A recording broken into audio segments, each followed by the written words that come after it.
Good afternoon. I get the privilege of giving the postprandial talk, and so I'll have to be a little bit dramatic just to make sure you're awake. The second reason I'll have to do that is my trainer's trainer is none other than Mr. Olocholunya, so if I say anything out of turn, he's sure to correct me. So I'm based at the Aga Khan Hospital. I'm a skull-based and pituitary-trained neurosurgeon. In the early part of my career, and I think this is more reflective on the early phases, for those of you who've done skull-based fellowships elsewhere, the reflection on the pathology and the management plan, there are variances. So I think there's just one more thing I wanted to ask, which this seems to be, this is American corner, the COSEXA corner, and I'm not 100% on the other corner. Are there non-doctors in the room? Yes, non-doctors, raise your hands. Any nurses? Any non-neurosurgeons? Thank you, thanks. So the reason I say that is because sometimes we end up being like preaching to the choir, and we talk to ourselves and everybody else in the room is nodding and you think you're on the same page. But actually we left very critical members. I mean, if you've taken time to be with us, then it's important that we speak a very similar language. So the Sella is, I don't have. So the Sella is just a bony cave that hosts the pituitary. The pituitary is a very small organ the size of a pea that has a very dramatic effect on the body through endocrine function. So it works through various hormones and affects everything from our fertility, our growth, our wake cycles, our immunity, our metabolism, our skin, our appearance. So it's a very important organ, be it that it is very small, and it's part of a signaling pathway starting all the way from the brain through the thalamus, hypothalamus, sending down the signals through the anterior portion, which has most of the hormones, and the posterior, which is also very important in our water balance. We're largely waterlogged creatures. That's the excuse I give myself. Being about 70% water, and if that balance is upset, then we're at high risk of dehydration, which is a major killer. And this area, given that it's very vascular and its anatomy is one of the most common tumors that we get. Fortunately, they don't tend to be cancers, they tend to be benign tumors, but their differentials are very important to understand, and there's a new reclassification that has been done by the WHO, with the most common being pituitary neuroendocrine tumors, normally previously known as adenomas, which can either be functional, which means that they excrete an excess of hormones causing the effects of that oversupply, or they are non-functional, meaning that it's a mass that exerts mass effect but doesn't change their hormone profile. That being said, it can still suppress certain key hormones, so rather than having an oversupply, a non-functioning can actually cause disruption of the normal supply of the hormones, particularly cortisol and the thyroid function, and then that's followed on by the sex hormones, which is also important for quality of life. And these are the other differentials that you can get. So when you talk about mass effect, if I go back anatomically, you have the chiasma, which is where the eye nerves meet before they go to your right and left eye. And then as the pathways move to the back of the brain so that you can be able to see properly. And the key functions that can initially get affected at that level is your ability to see the whole visual field. What I tell people is when you evolve as a human being, it was important to have good central acuity because it allowed you to make sure that your food was safe, that you're talking to the right person in your family, and it's very important for relationals. But our visual field is how wide we can see, and that was important for safety. If you're out in the wild, you want to know if a wild animal is approaching you, but now in social circumstances in the city, you want to know that the person approaching you is somebody you want to talk to or not.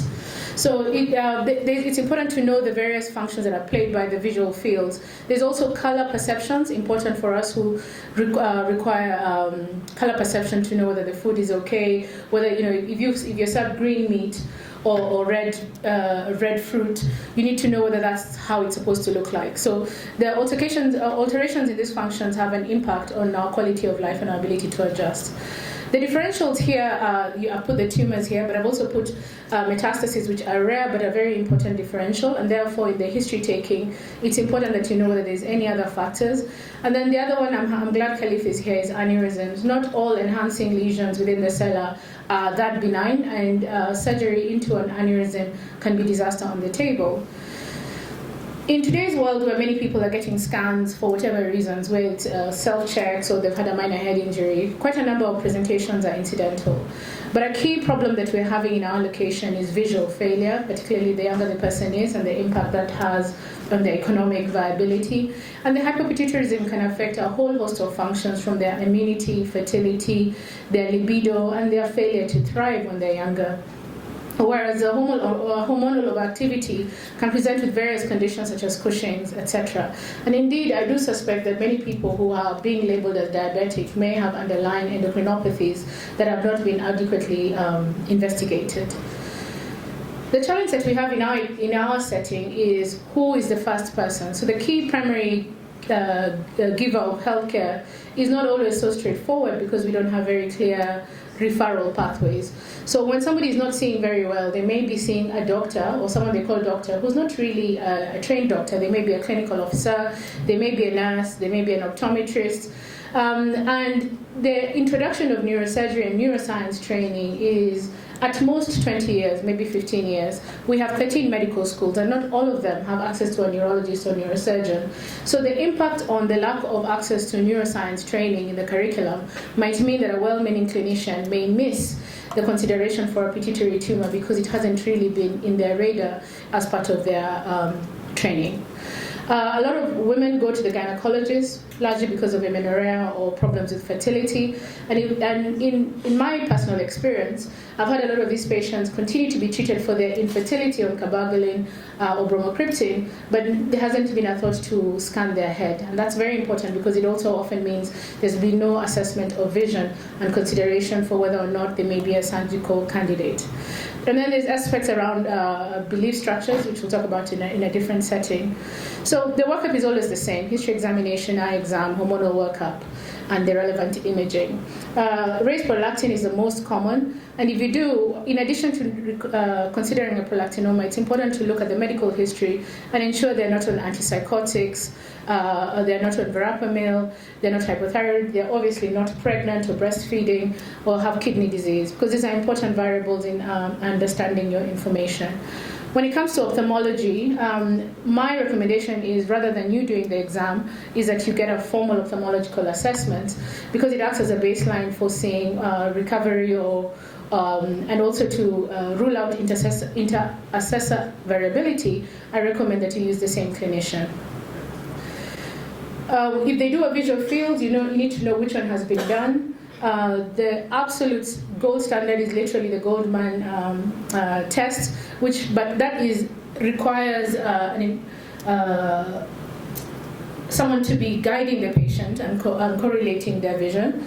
The most common is the Humphreys test and the Esterman, but the Esterman is largely for driving within European countries, and the Humphreys is the next best, but both of these can miss subtle changes in your visual fields.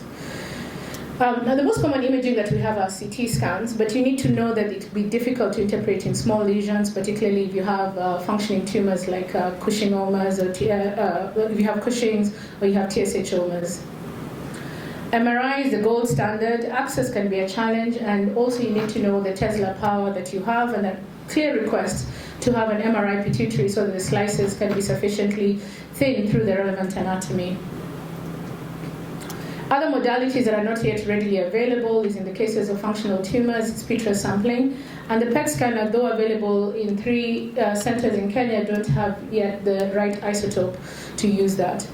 As I said, the pathology grading has changed. The challenge we have is that we haven't yet fully absorbed the impact of this into our training, and so we're still using the 2017 classification due to the cost impacts of immunohistochemistry. That being said, AKU is hoping to roll out and start to be compliant. That's in the new system. It's really cell lineage based. You end up with the same terminology, but how you arrive there is much more on what the pathologist is able to derive through the cell lineage, rather than just a simple looking at the hormone profile. Then, before I move on to the surgical bit, it's also important to know about the non-surgical management of the various functional tumors, and also including radiotherapy for more recurrent tumors, now known as pituitary carcinomas. And we're glad to say that SRS started, I said here this year, but it was actually last year in the country.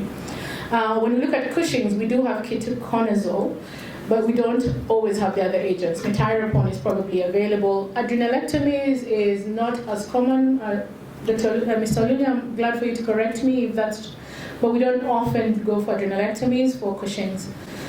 When it comes to the steroid application, there are papers now advocating, the reason I put this paper is to advocate for the use of prednisolone. There are papers that are coming out from University Hospital Wales that show that it is just as good as hydrocortisone. The reason for that is that prednisolone is much more readily available in Kenya, much cheaper than all the other agents. So, surgical indications. Your technicals, the indications are for vision, endocrinological cure, or histological diagnosis. The question is, which approach? Are we going to go transcranial or endonasal? I'm glad to report that most of the neurosurgeons now in the country have had exposure to endonasal training. And so that's now becoming the more accepted pathway within the Kenyan system. This is the setup in AKU. I think that's Khalif actually. So other than looking at aneurysms, he does look up people's noses. We are glad that the same monitoring company is able to provide VEP, but it's worth noting that the cost implications for the application of this means that it's not always available for everyone. Neuronavigation is limited to Nairobi Hospital and Aga Khan at present, but there is a good Doppler that's available. The best Doppler system is actually from the US because it's reusable, and that's a good adjunct to use, and I certainly use them in my cases. And then the other adjuncts are available currently within the country. I won't belabor the surgical approach because the vast majority of the ones who are here have already had exposure to the same. Our challenge is not in the surgery, our challenge is in the decision making and in the post-op care. And the reason why we have a challenge is that our critical care capacity is limited by the high turnover of nurses and the limited exposure to neuro care, particularly in the management of conditions such as DI within the critical care facility. So if you do decide to do any transphenoidal surgeries, my recommendation is you probably need to sleep in the hospital that night to ensure that the patient gets the appropriate care if it's a new center that you're working in. We know, we're lucky enough that the KNH group have already done preliminary work. We know that we have almost 50% of patients who develop DI after endonasal approaches, but we know that for the vast majority, this is transient, and the vast majority with fluid replacement able to settle with a few of them requiring DDAVP or desmopressin. This is a pathway that we used in my training, and it's a very good one, an easy one. I'm happy for you to use it because it requires, rather than using, for example, osmolalities, which are hard to get, if you try to use specific gravity, this is just about strict fluid balance and assessment of the patient's total fluid state. And then it requires your input in the application or the use of desmopressin. And that's important because desmopressin, inappropriately used, is not only expensive, but can result in harm to the patient. As far as apoplex is concerned, the good news is when this study was done is that it doesn't need to be a midnight case. The vast majority of patients can be seen on the next available list. But the most important thing is to recognize is the endocrine fallout and start on their cortisol management, as well as their fluid balance. So the good thing about that is that Kenya now has about, if I count on the top of my head, over 10 centers now that provide neurosurgery. And in this room are many pioneer surgeons. So that this is not a decision you need to make in the middle of the night. You just need to stabilize the patient and then link up with a colleague who has a bit more experience.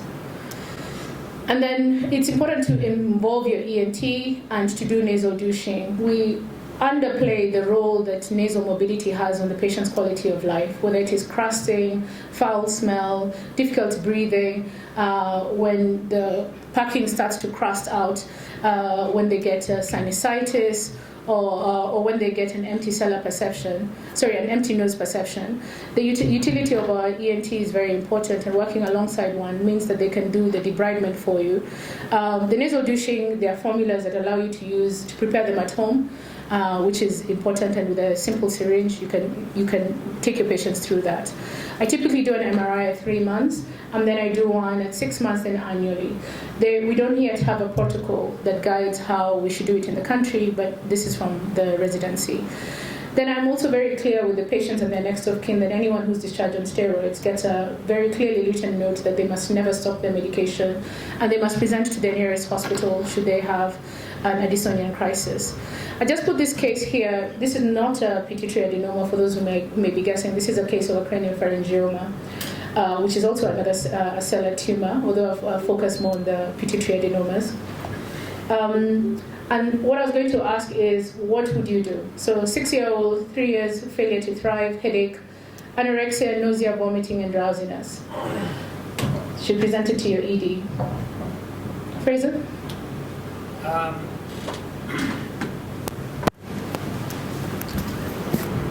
Thanks.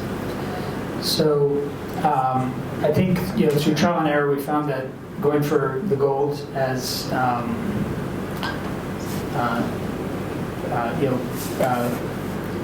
perfect being the enemy of good.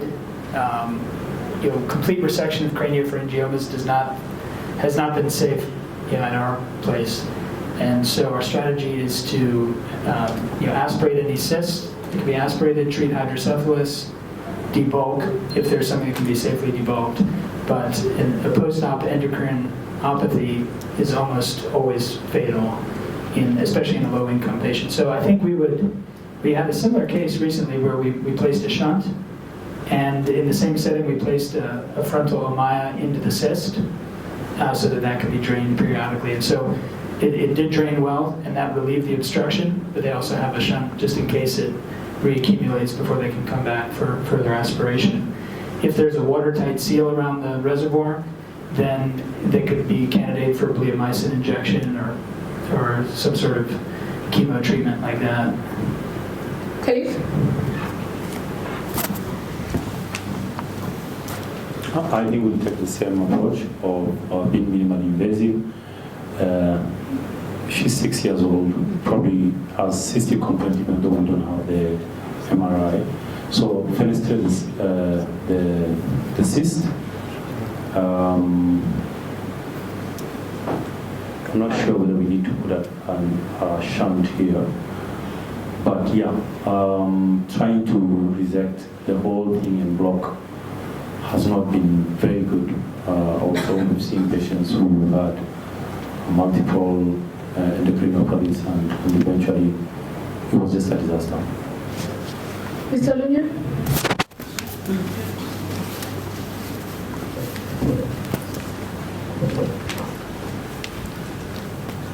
Thank you. I agree with all of that, but before putting any knife to skin, try to make sure that her endocrine function, electrolyte balance, and all of that is in order first. You may find that part of that vomiting may be putting things out of sync. So I'd make sure that she's endocrine stable enough first before I start doing any of those tests. But yes, I agree. Dealing with the hydrocephalus, aspirating the cyst would be the way to go. And that's what I'd say. Thank you. Dr. Moore? I agree. Finish with the cyst endoscopy. That's what I would do. Yeah. So I did exactly what Mr. Olunya said, so I'm glad I'm a good student. So we hydrated the patient who had hyponatremia, we gave them steroids, and then we took them to theatre. We did a shunt and we did an Ommaya reservoir. And I'm happy to say the patient is now gone to school, is doing well. There hasn't been any significant change in the mass. I have not given bleomycin, and the reason I've taken with this approach is the child had failure to thrive. As soon as we managed the endocrinopathies, there was transient cortical replacement, subsequent synaptin tests showed that she had an adequate cortisol response. But her problem was her thyroid hormone. She would present with perceptions of cold, shivering, and so we've had a gradual escalation of her thyroid function. She's got normal appetite now. She's going to school. She's sleeping well. The challenge we've had actually is her psychological support. We'd underestimated the hypothalamic, thalamic pathways that can be affected in craniopharyngiomas and the behavioral changes. So we've had to get in a psychologist. But she's doing very, very well and hoping to become an endocrinologist one day. I postponed the treatment for 2 reasons. One, I wanted her to catch up on weight and her developmental milestones. 2, I felt that it's largely a calcified lesion when you look at the MRI, so there wasn't a big, good target that you could go and say you're going to resect. And 3, I think that her endocrine management will be easier the older she is. We have very few pediatric endocrinologists, so you're trying to avoid creating a crisis in the short term that doesn't benefit the patient in the long term. I know there are also therapies such as using radiotherapy, and now we have stereotactic radiosurgery, but also you typically tend to get an endocrine fallout anyway, which is the very thing we're trying to avoid. I was looking at the literature. There's now tocilizumab trials in phase 2. Now, we did use tocilizumab during COVID in Kenya. So, and then there are other trials around other MABs like nivolumab. These are not outside of the reach of our trials now. But the question is choosing the right patient, and I think a very young child is not the right age group. I think this is some of the treatments that we can try in much more sexually mature, physiologically mature adults who may have craniopharyngiomas. And then the second case was a man. He was 45. He was 54. He was working abroad, and he presented with progressive visual failure, and he had this lesion. Just for the quick, he had a prolactinoma, and we managed him medically. But I've had similar images with patients who have a non-functioning tumor, have clearly progressive visual fields loss, but they have gone AWOL. And I struggle to know where they have gone, especially for a treatment that is very, very accessible. And I hope in the subsequent talk, when you talk about the neuro-oncology service development, we can talk about these patients who seem either to shop or they're so scared that we haven't developed the advocacy to tell people, this is a benign tumor, you're going to do okay, you need to present to the X centers that are close to you to get that. And then, I said they're Bushings, but I meant Cushing's. How many of us here have seen functional tumors that are other than prolactinoma? Because I haven't seen a Cushing, I haven't seen an acromegaly, I haven't seen a TSH-omas. And I'm wondering, statistically speaking, 54 million people, they must be going somewhere. So, Mr. Olunya, have you seen them? How have we managed them?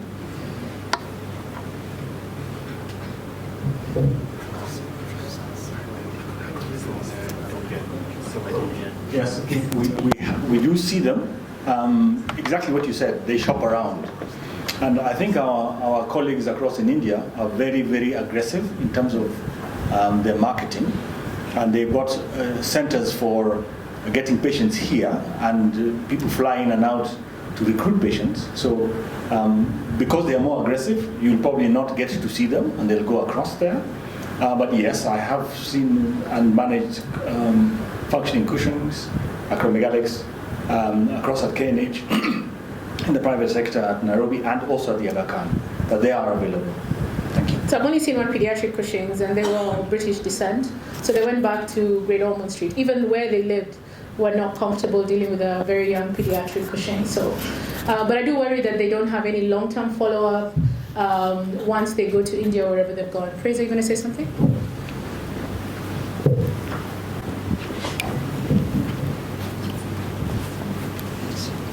Just going to say that we've had several acromegaly.